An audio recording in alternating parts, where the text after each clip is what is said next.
the question. What is life? Yeah, what is life? What do we say for today? Yeah, when we see.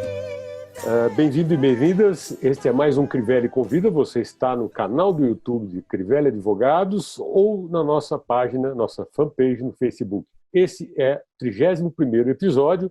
Nós temos aqui hoje o professor, doutor e psicanalista Christian Dunker. O professor acabou de lançar um livro, A Arte da Quarentena para Principiantes. O professor tem livros premiados, inclusive muitos livros específicos sobre psicanálise, né? Tem uma obra premiada que eu estava pesquisando aqui, professor, é Mal-Estar, é Sofrimento e Sintoma, é isso, né? Isso. Uma psicopatologia do Brasil, entre outros. Entre muros. Entre muros, é isso. Uhum. Obrigado. É uma obra premiada. Professor, eu queria que o senhor explicasse um pouco essa obra, o que é o que o senhor conta aí para os seus leitores sobre a quarentena, né? O que ele está impactando de sofrimento emocional, de angústias, o que esse livro trata? A palavra é sua, seja bem-vindo, professor. Obrigado, Crivelli, um prazer, uma honra estar falando com o universo jurídico, né? Eu diria que é um livro de intervenção, né? Um livro composto assim no calor dos acontecimentos, em que quem trabalha com saúde mental, quem dá aula, quem tem alunos e ex-alunos, né? Como eu, nos vimos assim um pouco na obrigação de municiar quem está aí nos hospitais, quem está enfrentando essa situação, e também o público em geral, né? Que é uma situação muito inédita, né? Acho que a gente elabora o novo a partir de algo assim que seria meio correlato. Isso é próprio do funcionamento psíquico. Mas no caso da Covid e do isolamento social, isso é muito sem precedentes, né? O impacto econômico, a mudança na nossa rotina, na nossa forma de vida. Isso, lembro, por exemplo, de discussões que a gente tinha quando começou-se a falar no trabalho remoto, a chegada da linguagem digital, se isso, então, vai tirar empregos, criar outros empregos. E a grande discussão ali era assim, isso vai mudar o dia a dia ou não, né? E a gente viu que mudou, mas mudou gradualmente, mas as pessoas continuam, enfim, levantando, pegando o carro, indo para os seus trabalhos. E o que a gente tem agora é algo realmente distinto, né? Algo que envolve uma periculosidade. Então, existe uma primeira experiência que é de medo, né? O medo é um afeto importante, é um afeto que ele aguça a nossa inteligência e ele convoca a nossa capacidade decisional, né? O medo é schmittiano, Carl schmittiano, né? Ele convoca você para dizer, nós vamos para frente, vamos, enfim, enfrentar isso, a gente vai recuar, a gente vai pensar quando que toma, em que termos toma, qual é o risco que temos, né? Por isso o medo, ele exige informação, ele exige leitura, ele convoca a gente para o noticiário, para análise comparativa disso com outras culturas, outros processos, né? Ocorre que, além do medo, a situação de confinamento, ela mobiliza o luto, né? Independente de você ter perdido alguém, você perdeu o seu cotidiano. Você perdeu a possibilidade de abraço, beijo, aperto de mão. Você perdeu aquelas férias que você estava imaginando. Você perdeu os clientes que se foram. Você perdeu um futuro que era mais ou menos assim antecipável, né? Isso quando não temos perdas mais sérias, mais diretas e mais próximas, né? Então você soma aí medo mais luto. Luto envolve algumas operações psíquicas, né? Quer dizer, reconhecer o que foi. Primeiro reconhecer que está acontecendo aqui uma perda. Segundo, avaliar na perda o que é que foi perdido, o valor do que foi perdido. Terceiro, assim, amor e ódio por ter feito alguma coisa ou não para que isso acontecesse, né? Então, é nessa hora que muitos podem, então, procurar culpados, se culpar, mesmo cognitivamente, sabendo que não fizeram nada para isso, mas nosso trabalho psíquico acaba convergindo para isso, né? Finalmente, quer dizer, faz parte do luto uma certa depressão, às vezes sinalizada por uma irritabilidade, uma agressividade e tal, até a gente chegar, então, numa certa aceitação que integra essa experiência dentro de nós, né? Bom, então temos o medo e o luto, que são duas tarefas aí que já sobrecarregam a gente. Além disso, a situação, ela ressignifica o nosso processo histórico, tá?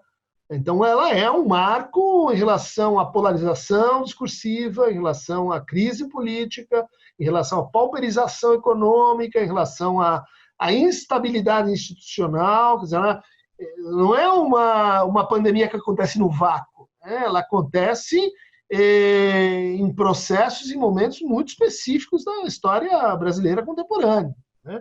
Então, a gente vai ter que articular esse conjunto, vamos dizer assim, atmosférico de dificuldades com um quarto e último elemento, né? Que é a angústia, tá?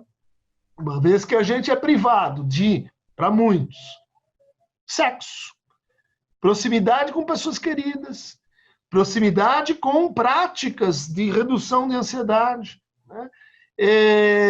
A possibilidade de ir e vir, né? Você está contido, né? Qual que é o sentido mais básico de estar contido? Você fez uma coisa errada. Você está contido porque você vai para a prisão ou quando você vai pensar no quarto que fez alguma coisa que não estava certa, né? Bom, a angústia, ela se ampara também muito na indeterminação do futuro. Isso aqui vai durar quanto? Mas é uma viagem no deserto, não sei, pode ser que demore meses. Isso é extremamente difícil para a psique humana aceitar, né? Processos que não sou eu que controlo, ou seja, é uma facada no meu narcisismo. Eu achava que a vida era apertar os botões e está tudo aqui no jogo da mesa de war, que a gente está decidindo, o mundo ficou pequeno. Quer dizer, empacota essa atitude narcísica hipersaliente na qual nós estávamos e troca isso por angústia, indeterminação e, vamos dizer assim, quando você aumenta a angústia, você força o sofrimento das pessoas e você força os sintomas das pessoas.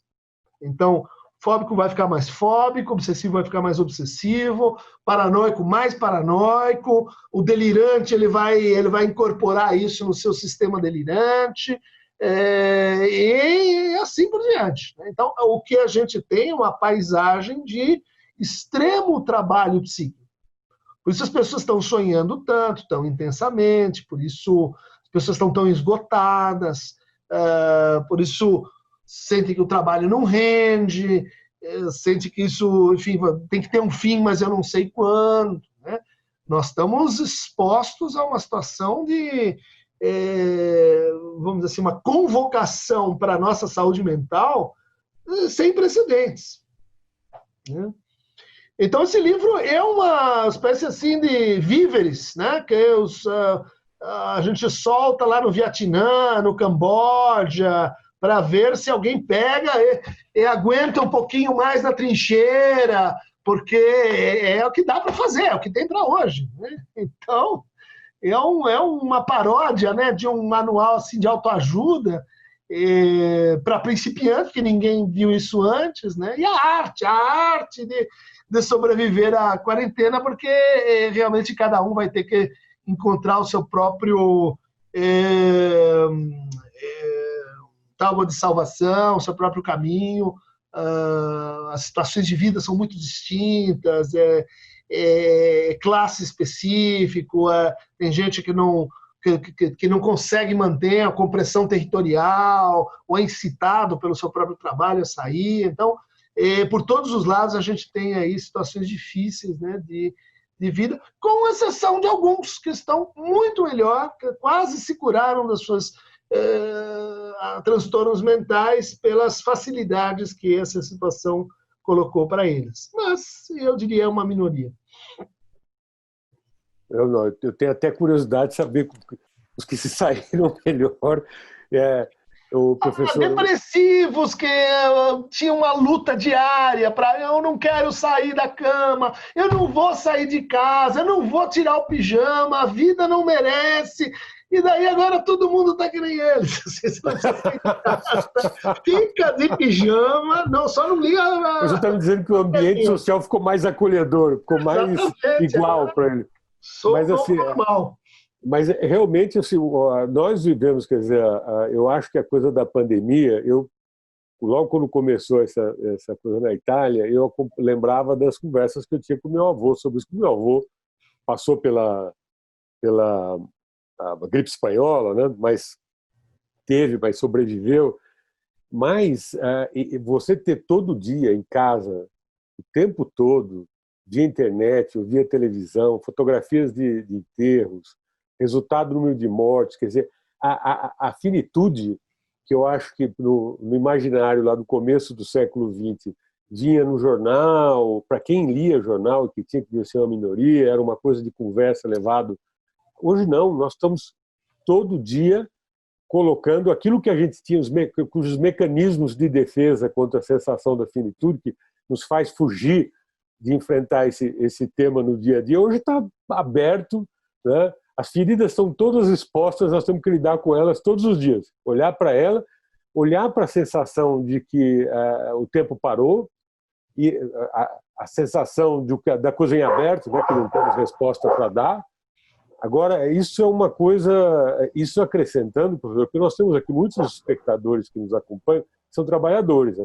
Você veja, a pandemia, só no sistema financeiro, por exemplo, daqueles que ainda não estavam trabalhando no trabalho digital, nas agências digitais,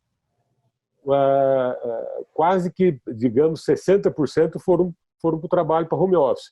Agora, já se sabe que metade não volta para o trabalho local. Então, porque o emprego desapareceu ou porque o local de trabalho vai desaparecer, os ciclos de relações pessoais que ele tinha de sociabilidade no local de trabalho não vai ter outra vez. Então, assim, isso eu perguntaria o seguinte: eu entendi que isso é quase um manual de autoajuda para quem está na trincheira, né? Aquele que está e naquela guerra da Primeira Guerra Mundial ainda, está lá entrincheirado sem nenhum recurso. Assim, as pessoas, na média, têm recursos psíquicos, emocionais para lidar com isso, e isso, o livro é uma forma de mobilizar isso, de chamar atenção para esses recursos. Como é que o senhor vê essa questão de onde as pessoas podem buscar esses recursos?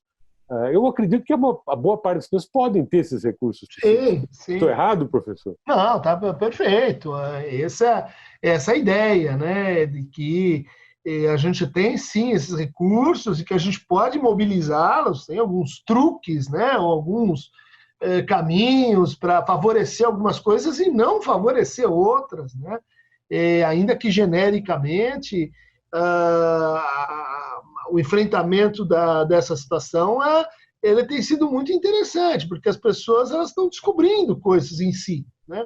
Descobrindo capacidades de resistência, de resiliência, de empatia, vamos dizer assim, cada um em algum momento dessa travessia teve lá o seu momento de loucura, se é que não foi continuado, né? Em geral, quando você está na vida assim, loucura você domestica, né? Toma um negócio, passa para frente, varre para baixo do tapete, né?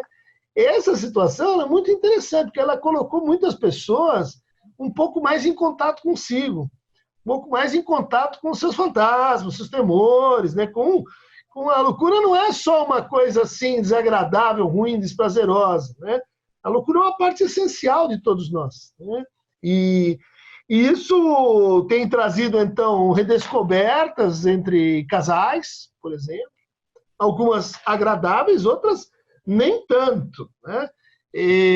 Mas, no fundo, quem é esse cara que agora está comigo e eu estou vendo ele trabalhar, e eu estou vendo ele reagir ali com os filhos, esse cara estava meio perdido e agora tem uma justa medida dele. Então, tem casais que estão vivendo assim, tem até aquela piada, né? Em uma síndrome de Estocolmo. Sabe o que é? Sei. É o sentimento da pessoa pelo sequestrador, né? Estou sequestrado aqui com esse cara. Outros que estão, então, se reapaixonando legitimamente e outros que estão se encaminhando para separações. O que nem sempre é ruim, né? Aquele casamento que andava meia boca, por inércia, vamos trabalhar para esquecer, agora ele está sendo assim reavaliado, reponderado. O mesmo para a relação assim, de pais com filhos, né? Relação com os avós, com aquela tia, quem é que vai cuidar, quem é que vai ligar. Muitas coisas legais acontecendo. Por exemplo, a família, os laços, né, comunitários são extremamente protetivos, né, para a nossa loucura. A ideia de escutar o outro, se abrir para o sofrimento do outro é extremamente protetivo. Isso não é só assim, altruísmo, a gente tem que ajudar os outros. Ajuda os outros porque isso deixa você melhor, né? Isso faz você tratar as suas questões a partir do outro. Muita gente lendo, muita gente se inspirando, né? Muita gente voltando para a discussão política aí numa nova chave. Tem acontecido coisas interessantes, outras nem tanto, né? Muita gente bebendo mais, fumando mais, tomando mais medicação, também. Visto por esse ângulo, é uma grande chance de crescimento, né? Uma oportunidade de crescimento. Em aulas concentradas e não agendadas, mas é uma oportunidade de crescimento. Agora, professor, além desse cenário todo individual problemático, nós estamos aí com uma crise econômica, com uma crise política. Nós temos um capítulo de a pandemia, o Brasil hoje ascendendo a condição nada nobre de epicentro da pandemia, né? Nós temos uma crise política muito grande. Eu estava assistindo as suas discussões que o senhor tem feito no seu canal, né, do YouTube, que o senhor está chamando atenção para característica fascista aí do Bolsonaro, né? Toda vez que eu vejo algum desses militantes bolsonaristas, pessoas da família que estão polarizadas por isso, eu lembro daquele personagem, o Átila, do 1900, do Bertolucci, não sei se o professor lembra. Claro. Aquela pessoa movida Átila, o Uno! Aliás, um excelente papel interpretado, se não me engano, era pelo americano. Schwarzenegger, né?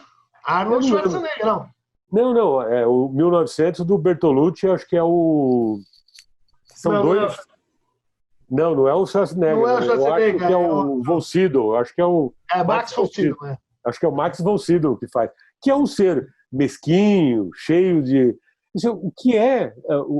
Qual é a capacidade que tem a política bolsonarista, essa política de mobilizar esses ressentimentos, essas coisas todas, como é que consegue fazer isso em escala de massa? Isso que eu gostaria que o senhor destrinchasse um pouco esse raciocínio aqui, como é que a psicanálise enxerga esse processo?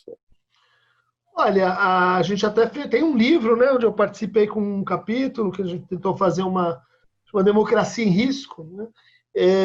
Onde, bom, você primeiro vai ter traços aí do fascismo. O fascismo é muito difícil de você capturar, porque até para os próprios estudiosos da matéria, eles dizem, né, como Paxton, né, que o fascismo ele é um regime baseado na contradição, né?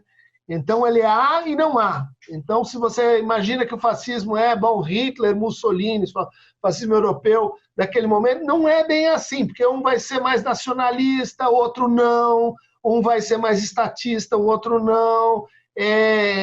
por isso seria importante retomar um pouco, né, o fascismo à brasileira, né? Se a gente for buscar aí as origens do integralismo, né, do Plínio Salgado, que muita gente não sabe, mas não era um fascismo de tipo racista, né? Ou admitia, enfim, a participação de negros, tinha uma questão com a religião mais forte do que com a raça, né? Então é uma peculiaridade, você tem que avaliar isso no nosso percurso histórico, né? E nesse percurso a gente tem uma sistemática assim, aproximação e afastamento entre uma parcela importante, né, de conservadores que num dado momento se aliam com essa tradição mais de fundo, mais propriamente fascista, né? Isso não acontece sempre. Isso foi mobilizado segundo algumas, ou de acordo com algumas circunstâncias. Entre elas, a formação de um novo tipo de massa, né? O Freud analisava o funcionamento de massa a partir da igreja, do exército, mas a gente teve no Brasil no Brasil e em outros lugares, uma nova forma de massa, que é a massa digital. Tudo aquilo que o Freud falava, de como a gente se demite como indivíduo, de como surgem afetos agressivos, odiosos, de como a gente desumaniza o outro, de como a gente forma uma identificação vertical que substitui a nossa identificação primária com o pai, de como a gente cria uma irmandade à prova, né, de realidade, como se inicia um processo de negação, né, um negacionismo coletivo. Tudo isso você reencontra, mas, né? Quer dizer, fascismo à brasileira, então com nossas instituições, com nossa distribuição de classe e com massas digitais.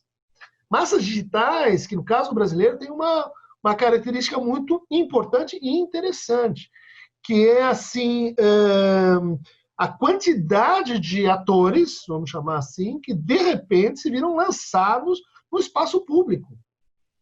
Vamos admitir que redes sociais são um sucedâneo, mais ou menos, do espaço público, né? Um espaço público já meio estranho, mas tudo bem, caminhando para isso. Então, o Brasil tem 75% das pessoas conectadas, né? Um país de altíssimo uso de redes sociais. E que, pela primeira vez, para muitos desses 50 milhões de pessoas, opinando sobre tudo, política inclusive. Ou seja, sem que a gente olha para trás e diz, não, peraí, a ditadura acabou, a gente foi o último país a ter a Comissão Verdade. Nesse tempo, crítica para a esquerda, onde é que está a formação política? Né? Nas escolas, onde a gente conseguiu pôr todo mundo. Agora, com um atraso tremendo. Onde está o que veio depois de OSPB, Educação Moral e Cívica e fim de filosofia na escola? Onde está a formação básica para a cidadania? Onde está a formação, entendimento básico do que é a Constituição de 89? O que são os processos institucionais? Zero.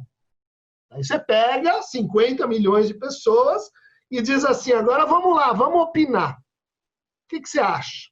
Né? Onde que pode dar isso? Onde que pode dar isso? A esquerda atrasada em relação a essa nova massa, né? Quer dizer, alguns intelectuais e tal, mas em regra era um terreno, vamos dizer assim, me lembro dessa discussão, onde daí não vai acontecer nada, isso aí é brincadeira de criança, isso aí não influencia as pessoas, isso é para você ficar falando lorota, né? Junta isso com um tema, né, que foi catalisador, é um tema típico do fascismo, né, que é a família. Família está em perigo, mulheres e crianças, inclusive, sexualidade uma madeira de piroca, você não sabe, mas papai, o que estão dizendo lá é patriarcado.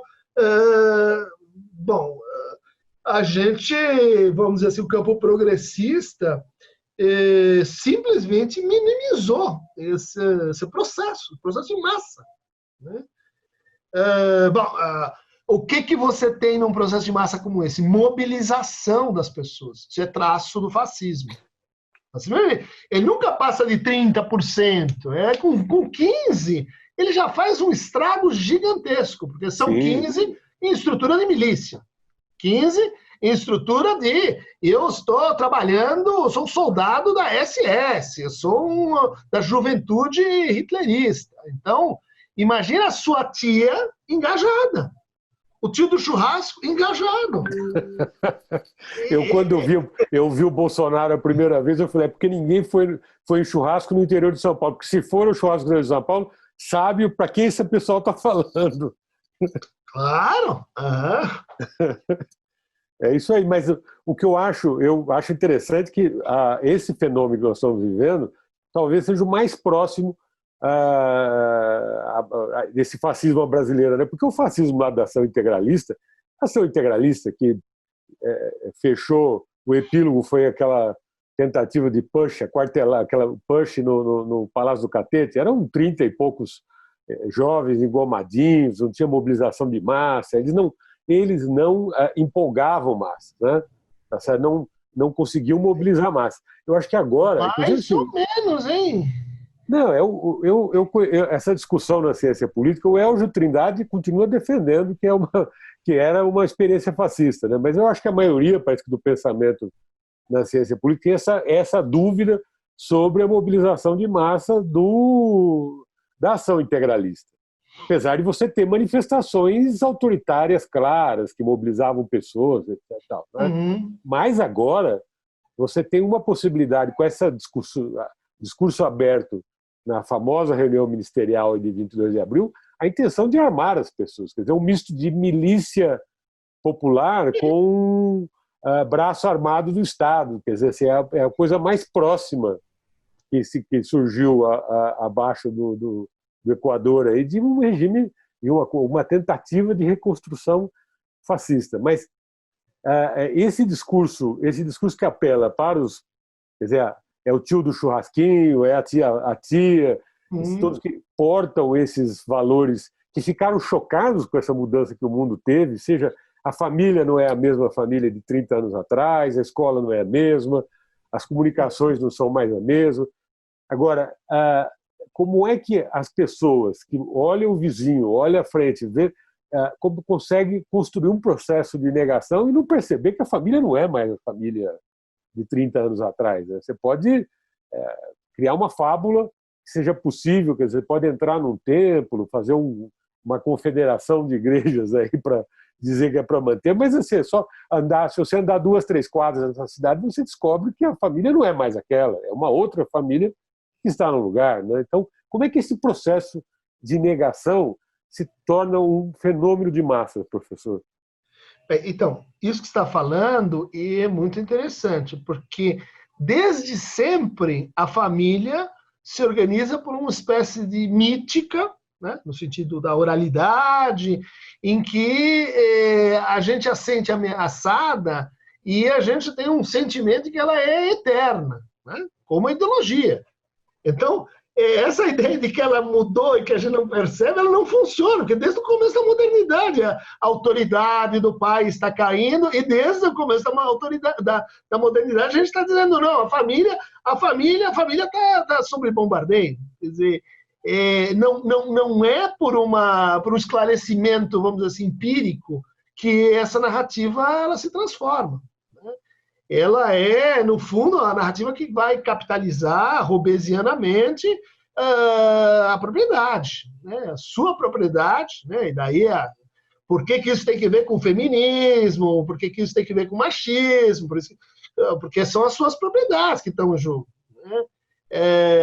Eu acho que essa ameaça à família, ela também tem que ser ponderada contra um outro elemento protofascista, que você vai dizer assim, né? Bom, tem o militarismo, tá aí, né? Esse militarismo, se você voltar, ele é passadiço, ele é fora do tempo, ele é anacrônico em relação a hoje, né? Ele está lá, Ustra, enfim, lá, vocês eram 60, vê como você vai chegando perto do Plínio Salgado.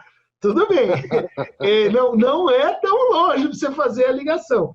Mas aí você vai dizer assim, não, falta a teologia política, falta o terceiro Reich, falta a redenção, falta o espírito de que eu vou doar a minha vida, como a gente está vendo, né? Apesar que foram 100 gatos pingados, mas vou doar a minha vida pela causa. Isso você só consegue com engajamento religioso. Bom, que ninguém viu. O Estado e a esquerda saíram das periferias e apareceu, depois dos anos 80, não vamos confundir com outras ondas, um neopentecostalismo dispensionalista baseado na prosperidade. Né? Baseado, a gente viu, e aí de novo, né? Vamos discutir lei de imprensa, não sei o que vai ser no final das contas. Né? A gente viu um senhor como Edir Macedo chutar símbolos nacionais, extorquir pessoas, criar um banco, uma agência de turismo, comprar canais de televisão de forma escorchante, e todo mundo batendo palma. Dizendo, pior, mais agravante, conseguir com que o juiz... E conseguiu que o juiz sentasse 9 anos em cima de um processo para que ele não fosse condenado por lavagem de dinheiro. É um absurdo jurídico, o nível de nem sei como chama isso, não é um crime, é uma contravenção, é um conjunto de coisas obviamente erradas. Vê lá o livro agora que saiu contando toda a história, né? Obviamente, assim, como é que a gente foi deixar isso diante dos olhos da pessoa, todo dia abrindo o seu culto, extorquindo as pessoas. Agora nós temos um problema, né? Não tem educação política, não teve atenção à massa digital, incorreu em erros graves, enquanto projeto político, e desconheceu a formação de uma teologia política de resultado para classes populares, né? A conta vai chegar alguma hora. E isso tem que ver com o funcionamento subjetivo das pessoas. E subestimou a diminuição que o João Paulo II fez da Igreja Católica, né? Porque retirou a Igreja Católica desses espaços de sociabilidade na periferia. Que a esquerda, eu mesmo trabalhei com comissão, fui de comissão de justiça e paz, trabalhei com comunidade eclesiástica de base, e foi... Onde foi parar isso tudo? Cadê a JUC? Cadê a esquerda católica? Cadê BOF? Tudo bem, foram interditados institucionalmente. Agora, saltando daí para a coisa como a esquerda lida com isso, tudo bem, eu acho que a autocrítica que cabe à esquerda fazer não deve ser a autocrítica de se imputar a si própria a culpa e ficar cultivando isso. Mas o que eu percebo, não sei, queria saber a sua visão sobre isso, é que existe na verdade, não só não faz autocrítica, como se há um culto da condição de vítima, né? A vitimologia o tempo todo se colocando, o que de certa maneira nega a participação e responsabilidade com os próprios atos. Então, como é possível digamos, essa parcela fundamental que a gente tem na sociedade, que se envolveu com um projeto, que cometeram erros e tem uma dificuldade de reprocessar esses erros, porque acho que vai ter um papel fundamental outra vez no futuro, na saída dessa crise que nós temos, mas, de qualquer forma, eu fico com a sensação que não houve um aprendizado, não há um aprendizado dos erros cometidos, inclusive esse que você está apontando, de o que é que não foi feito, né? A não percepção, não ter tido a percepção de subjetividade, a subjetividade não funcionou para perceber essas mudanças, ou seja, que o mundo estava mudando. Eu faço autocrítica, que se não fosse eu ler um livro do Manuel Castells, porque assim, a minha geração é muito tocada pela provocação intelectual, né? Se eu não lesse um livro do Manuel Castells falando sobre a primavera árabe, eu não teria percebido a importância do Facebook. No dia seguinte que eu terminei, eu dobrei o livro e falei assim, mas eu sou um jurássico, como é que eu não tenho um endereço no Facebook, como é que eu não sei como é que funciona isso? Enquanto eu não entendi o funcionamento, eu não dormia mais. Falei assim, eu saí da realidade, estou negando o que está acontecendo. Hoje eu não me sinto mais assim, já consegui superar. Mas como é que a esquerda pode lidar com essa coisa de sair do discurso da vítima, processar uma autocrítica que não seja se culpar, para carregar a culpa dos erros, porque, afinal de contas, é um processo da toda a sociedade brasileira, não é responsabilidade só de uma sigla política, nem de um líder político. Como processar esse período histórico aí que não vira, né? Nós estamos de 2013, estamos numa continuação e não há uma ruptura. Assim, olha, daqui para frente há uma compreensão e vamos atacar a realidade, vamos deixar de negar algumas coisas, vamos enfrentar a realidade de frente. Primeiro comentário sobre o universo digital. Quando eu abri um canal no YouTube, fui apedrejado pelos meus pares. Você é o professor titular da USP, não pode fazer isso, porque isso são pessoas comuns que vão ficar falando com você lá. Você vai ser agredido, você vai ser vilipendiado, as pessoas vão... Tomei um processo do Olavo de Carvalho e ganhei ele, se ferrou. Mas isso é uma estrela que você carrega aí, não? Então, mas você se mete com o lodo. Você se mete com encrenca, né? Mas a gente teve esse delay, assim, não vou, isso aí é coisa para jovens ou para, enfim, piratas, né? Agora, eu tenho um diagnóstico, sobre, vamos dizer assim, baseado no seguinte, processos políticos, eles têm as suas determinações econômicas, né? Quer dizer, a infraestrutura, estrutura, relações de trabalho e produção, né? Consumo depois. Mas isso tudo acontece numa espécie de envoltório de afetos, né? Quer dizer, qual é o afeto em torno do qual a conversa vai se dar? Nós vamos conversar com medo, Hobbes, né? Vamos conversar com a esperança, no fundo. Nós vamos conversar com ódio. Qual é o cenário de afeto dominante, né? É a melancolia para a nossa conversa. A gente não cuidou muito disso. E o que me parece ter acontecido é que esquerda e direita se casaram num afeto, que não é o ódio. O ódio é secundário, é a culpa. Culpa não é responsabilidade. Culpa não é implicação. Culpa é o quê? Um afeto pouquíssimamente transformativo. Culpa é o afeto daqueles que querem descobrir onde pôr o negócio e se livrar da coisa. Ufa, não fui eu. Caiu o avião. Quem é o culpado? Ah, ainda bem, não fui eu. Mataram alguém. Ah, ainda bem, foi lá. Não, foi aquele cara. E daí da culpa para indignação, para a raiva e nada acontece. Todo mundo sabe que é assim. Né? Exploração de mídia. Todo mundo se queixa disso.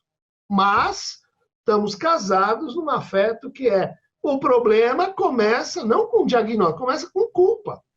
Quem é o culpado? E daí, esquerda e direita se acordaram em relação a isso. Né? Então, você pega uma parte importante da esquerda, com pautas super transformativas, renovadoras, né? Gênero, de raça, de etnia, e que produziram narrativas de culpa. O problema não está na pauta, mas é como que a gente vai traduzir essa pauta em um processo de transformação. Tem um passivo com o racismo, com a escravidão no Brasil para acertar. Daí vem, vai, termina, quem é o culpado? Não, isso vai pegar do outro lado, o sujeito vai dizer, você pode ser feminista, então eu posso ser machista. Você pode ser a favor da equidade dos negros, eu também posso ser suprematista branco. Não pode, a gente sabe que não pode, mas são argumentos já políticos. Aí você já entrou de lado na discussão. Isso precisa ser urgentemente revisto. Né? Quer dizer, nesse cenário, você vai fazer autocrítica, quer dizer o quê? Vem se culpar, faz a meia-culpa. Quantos debates eu tenho que dizer? Escuta, em nome de São Lacan, peraí, vocês estão confundindo responsabilidade com meia-culpa. Não vai acontecer nada enquanto a conversa achar que é a mesma coisa. Não dá. Mas, bom, no atacado acabou virando isso. O que acontece com a culpa? A pessoa, inclusive com relação à assunção da culpa, não é só culpar os outros. A culpa é um afeto desmobilizador, porque se ela não vai para lá, ela vem para cá. Daí você fica muito culpado. Muito culpado. E daí o que você faz com a sua culpa? Confessa, penitencia e peca de novo. Amigo, não serve para nada isso aí. A culpa, por exemplo, ela impede que as pessoas pensem assim, o que eu tenho que fazer para reparar o que eu fiz? Como é que a gente conserta? O vaso quebrou, está quebrado, é injusto. Como é que a gente repara? Como é que a gente começa pedindo desculpa, que é bom. Mas não é. É bom, pede desculpa, mas depois. Então, vamos para frente. Desculpa, então agora, o que nós vamos fazer? Vamos fazer assim, vamos reparar desse jeito, vamos criar uma outra política. Por que não tem outra política nascendo? Porque nós estamos lá na culpa. Né? Vamos descobrir, vamos ampliar o universo dos culpados. Você fica preso, né, Você fica presa da culpa e não consegue sair disso, né, desse círculo de ferro, né? Agora, e aí você tem do outro lado uma teologia que ela deu um golpe no cristianismo tradicional católico, né? Ela diz assim, culpa o caramba! Vamos montar um negócio aqui de dízimos e eu vou ter o meu Audi e é bom para caramba ganhar dinheiro e ficar rico. Sem culpa, porque quando eu fico rico é porque Deus quis e eu estou abençoado. Pode deitar que você perdeu, mané. Você perdeu para essa narrativa. A esquerda que eu dei o dinheiro, perdeu. E o pior foi que, assim, sem perceber que a classe C, assim, a classe D que virou C, a E que virou D, não entregou as corporações de trabalhadores tradicionais, nem os sindicatos. Foram fazer parte de uma nova classe média baixa que quer ascender e quer se beneficiar ao máximo dessa regra de eu posso ganhar dinheiro, eu posso acumular. Mas eu voltar um pouco nessa coisa, você fez menção, a coisa foi dar no precariado, ao trabalho intermitente, trabalho por projeto, e todo mundo batendo palma, porque agora eu sou empresário. Enquanto isso, a gente caçando os ricos que tem, o cara que tem o desejo impuro de ganhar dinheiro. E o pior é esse cara da classe C descer outra vez na crise, vai ser mais um ressentido no mercado político aí de massa para ser mobilizado. Agora, eu queria explorar um pouco mais aquela ideia que você falou da ideia passadista, né, da direita militar ou dessa visão da ditadura. Eu acho que foi o professor Carlos Fico, da Universidade Federal do Rio, que é historiador, que recentemente escreveu um artigo acho que recentemente não, foi ano passado, ano retrasado, porque a esquerda, de certa maneira, também não tem uma idealização dos conflitos com a ditadura nos anos 60, né? A ida para a luta armada, quer dizer, tanto a direita como a esquerda cultivam uma imagem que não é muito favorável ao regime democrático, nem uma visão de uma sociedade moderna democrática, né? Porque a boa parte razoável da luta armada não queria exatamente restabelecer o regime democrático, queria construir um regime socialista com outros parâmetros, etc. O que é que nós aqui não conseguimos virar isso? E para o pior, eu acho, porque quando o PT tinha uma revisão histórica desse processo todo, depois ele vai se desconectando dessa revisão histórica. Sim. E hoje, de certa maneira, olha para trás e não há mais uma ruptura, porque era uma visão de uma esquerda que vinha dos anos 30, da mesma forma como a direita militar veio uma visão lá dos anos 30, eram os tenentes de 30 que chegam ao poder em 64. E a esquerda que está no movimento... A esquerda do movimento estudantil de 68 é uma esquerda que passou a infância com Vargas, com os conflitos dos anos 40. Então, esse processo, eu fui do movimento estudantil, mas nos anos 70, 10 anos depois de 68, eu já tinha um estranhamento com isso, né? Essa coisa da idealização de 68. Eu acho que foi uma tragédia brasileira que as pessoas não enxergam com essa tragédia, que foi a tragédia do enfrentamento, de vidas ceifadas de dezenas de jovens, de pessoas que era combinado para não dar certo, né? E, de certa maneira, uma idealização de respostas que não são respostas para a construção do regime democrático.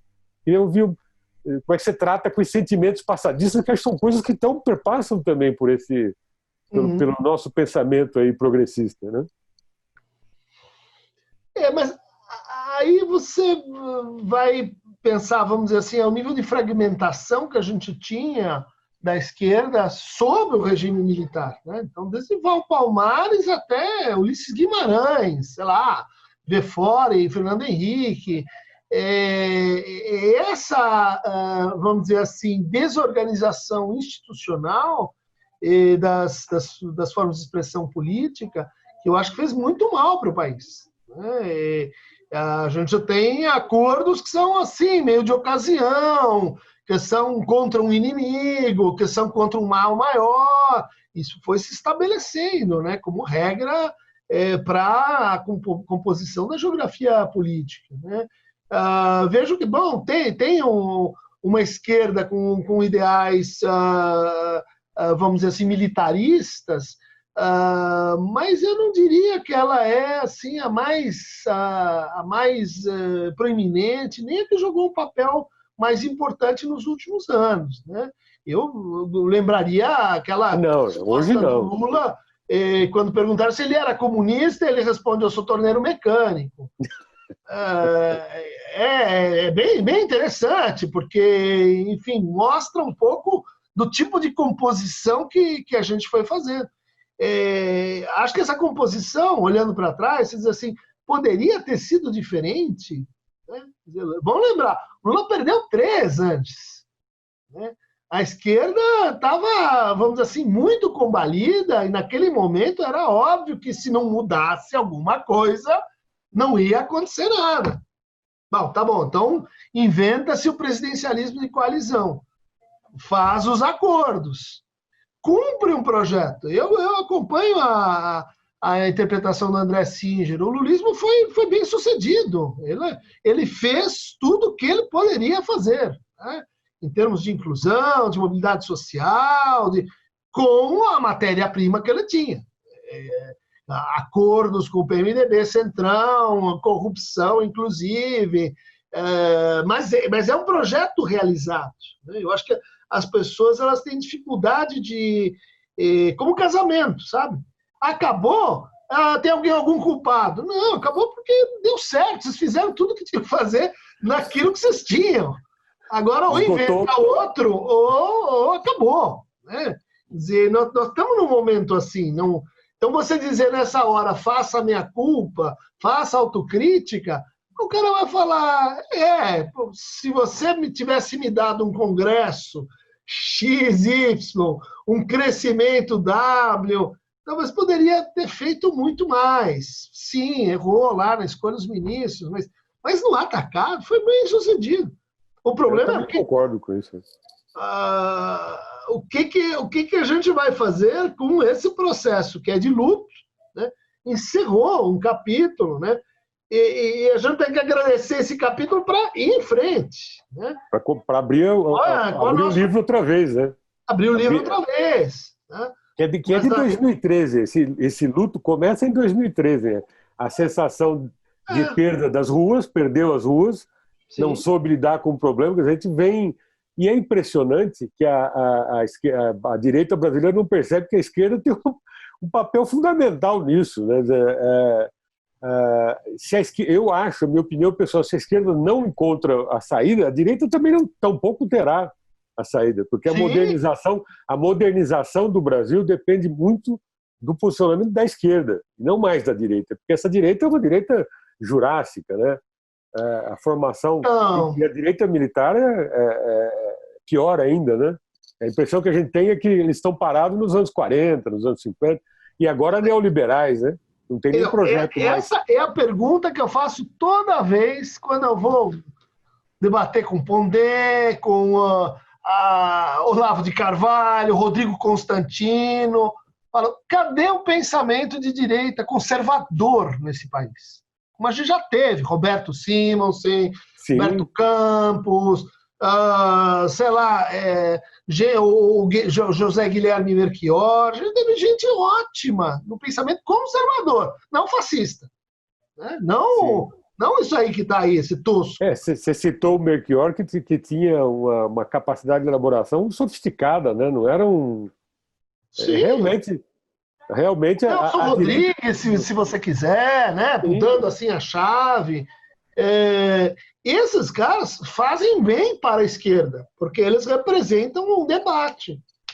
Sim. Já há algum tempo virou um negócio que é outra coisa, não tem quadro. Essa banalização no processo relacional um influencia o outro, quer dizer, a direita influencia a esquerda e a esquerda reproduz o padrão de banalização também. Esse que é o problema, quer dizer, como romper, se é que há uma possibilidade de se romper esse círculo. Você consegue ver alguma luz no fim do túnel sobre esse processo que nós estamos vivendo? Olha, uma coisa que me parece também importante lembrar, né?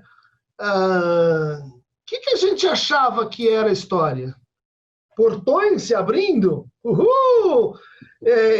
Agora Napoleão em Jena! Agora, Stalingrado! É isso a história? Porra, a gente não leu nada! Quer dizer, você vai para frente, as pessoas vão vir em cima de você. Prepare-se, porque gente que perdeu privilégio e vai ter um contra-ataque. Então você diz, tá bom, fomos muito incautos, achando que era assim, daqui para outra, né? Daqui para o Nirvana, o Samadhi que ia vir.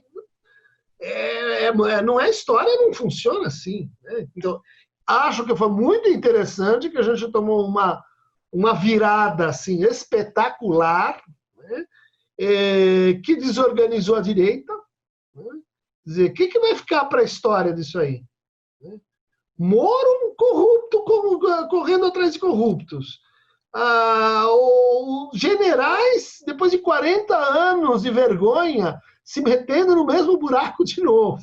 Né? Porque o exército... E pior, sendo liderado por um mau militar. Exato. Um militar indisciplinado. Se a gente olhar para a crise de 61, 64, o Bolsonaro é tudo que eles combatiam lá na crise dos anos 50 para os anos 60. Ele é um indisciplinado, ele é um cara que quebrou a hierarquia e, se descuidar, quebra a hierarquia das Forças Armadas agora numa crise monumental. Né? Então, mas veja que bobagem. O Exército tem gente pensante. Os caras sabem fazer coisas ali interessantes. O Souza, como é que chamava? O Cruz. O Vilas Boas, não? O que saiu. O general que saiu. Então, eles têm dentro daquele modelo e pensaram 40 anos. Olha, nós estamos de vilão aqui na história. Isso não pode, não precisa. Primeira oportunidade de fazer a mesma coisa de novo. Igualzinho. Agora, por exemplo, corre o risco de jogar toda a pandemia no colo do Exército, né, com esse Ministério da Saúde militarizado. Claro. Quer dizer, imagina, o Exército precisou anos de descontrole da hierarquia, da baixa hierarquia que reprimiu, matou, fez o seu quê, para produzir uma mancha histórica. Agora, como um ano, eles correm o risco de jogar a pandemia no colo do Exército brasileiro. Quer dizer, é uma tragédia histórica, né? Não, mas é o que vai acontecer na questão climática, com essa louco do Salles, na nossa política internacional, com Ernesto Araújo, nos direitos humanos com a Damares, e na educação, o que vai sobrar de um discurso que diz que a esquerda que domina todas as universidades? Isso é uma demência. Olha, eu que era estudante que destrói a posição. Eu que era estudante na época da implantação do MEC Usaid, fizemos campanha contra, mas havia um projeto que parava de pé autoritário de direita da Universidade Brasileira. Agora eles não têm, tem um projeto de pessoal do ISEB, gente boa da direita, cadê? Não vai sobrar pedra sobre pedra.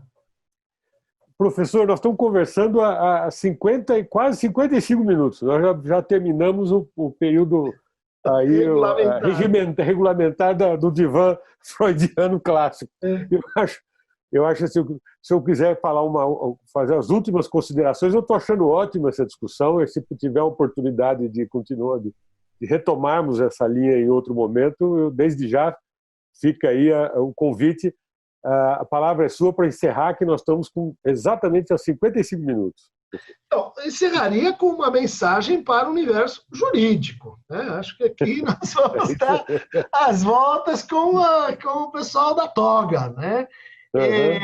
Que seria assim muito surpreendente, né? Que não fosse também uma ocasião para revisão, né, da representação pública, né, que acabou se construindo em torno do procurador e Supremo, quer dizer, esse abalo moral, esse abalo narcísico, eu acho que ele pode ser recomposto, né, ele pode ser assim refeito, mas vamos confiar no renascimento do pensamento jurídico brasileiro, que sempre foi de uma grande envergadura, né? Vou falando da direita, Miguel Reale e companhia.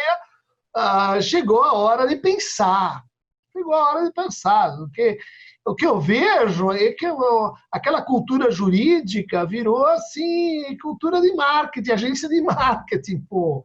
E quem veste o terno não sei das quantas, quem vai na festinha não sei do quê. Eu acho que o direito precisava de uma volta no parafuso. Né? Várias, professor. Eu acho que precisaria pôr o judiciário inteiro no divã para ver se o judiciário inteiro. Porque... O judiciário é incrível porque, desde a Constituição de 88, é talvez um dos judiciários mais independentes e autônomos institucionalmente no Brasil. Sim. E ficaram quietos a maior parte da vigência da Constituição de 88. Quando finalmente resolveram se movimentar, está aí. Perderam identidades, eles não conseguem se reestruturar, enfim. Faço vossa palavra. É isso aí. Fizemos uma obra de arte jurídica que é a Constituição, e depois isso. É isso aí. Olha, professor, eu imensamente agradecido. Eu sei que você tem uma agenda muito apertada, é disputado aí por N endereços na internet. Olha, foi uma conversa excelente, acho que extremamente esclarecedora, muito aberta, tocou aqui em vários pontos que são feridas abertas que as pessoas não encaram, e a pandemia e toda a crise que nós estamos vivendo, política e econômica, só aguçam isso. Eu queria aqui agradecer imensamente a sua participação no nosso programa. Obrigado, Erickson. Estamos juntos. Isso vai passar. Juntos e vai passar, com certeza. Obrigado àqueles que nos acompanharam. Esse foi mais um Crivelli Convida, com a produção de Ana Paula Bachiega Gonçalves e Renan Almeida na produção técnica. Até a próxima. Tchau.